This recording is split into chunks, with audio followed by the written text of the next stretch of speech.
Well, today we're going to work on the trailer. Before the winter hit, or when the winter hit, I mounted these back axles. I did it the same way they do it on a boat. I actually put it on a piece of angle that allows you to slide it back and forth to adjust, your tongue weight. Mounted it on a 1/4 inch 2x2. Put all my pieces on. I mean, everything's done here, but I never bolted it or mounted it to the frame. The way it was originally on there was with U-bolts, which I still have laying down there. I'm not going to use though. Basically what I'm going to do is, this already has a hole here. I'm going to put a hole here, one in the middle, and one in the front, and I'm running a 1/2 inch bolt straight through. I already adjusted my tongue weight. I have this trailer fully loaded, minus what's going to be on the roof. And when I started with the single axle, I marked the center line. Okay, and when you put a tandem one in, you're supposed to put the center of the bogies even with it.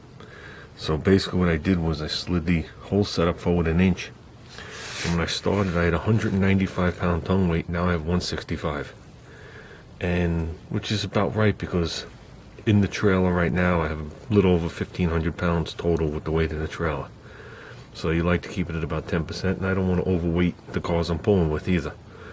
And when I put it up, put the roof rack on the top, and which will 12 additional tires, is going to be a little more tongue weight. So the goal is to always keep the tongue weight under 200 pounds.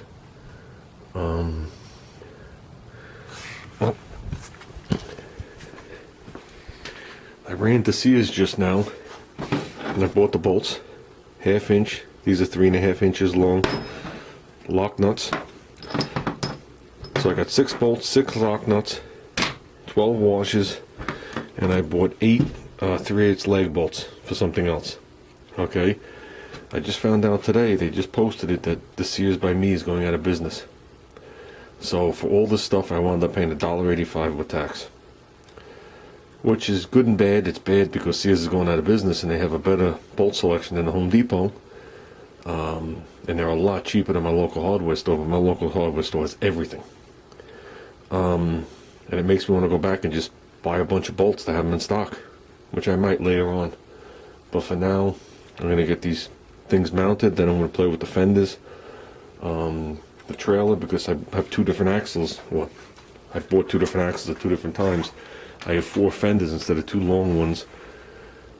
I'm probably going to stick with the 4 individual fenders because that'll allow me to run a pole between the 2 fenders up to the sides that open up for a little more support, so I could really put some heavy stuff on there. That's the only place the table part of it isn't supported.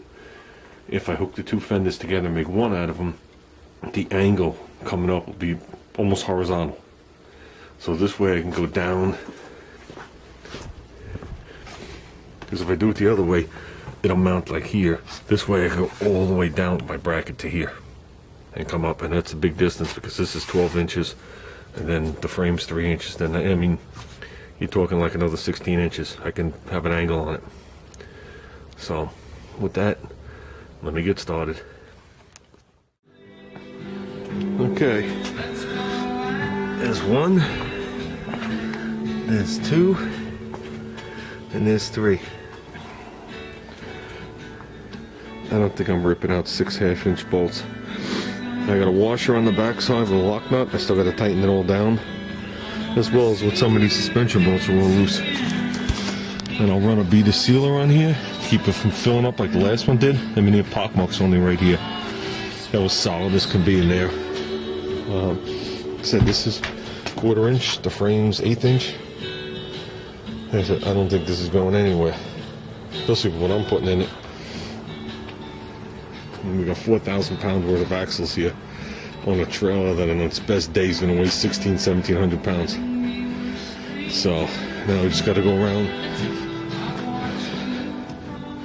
the other side and do these. Like I said, the metal already had a hole bolted in one end, so I just drilled 2 more. But I just want to take the tape measure out and make sure this one is sitting even with the other one, because I don't want to go down the road crab crawling sideways. So that just makes it even harder to back these things up. So I'll get the tape out, make sure we're good.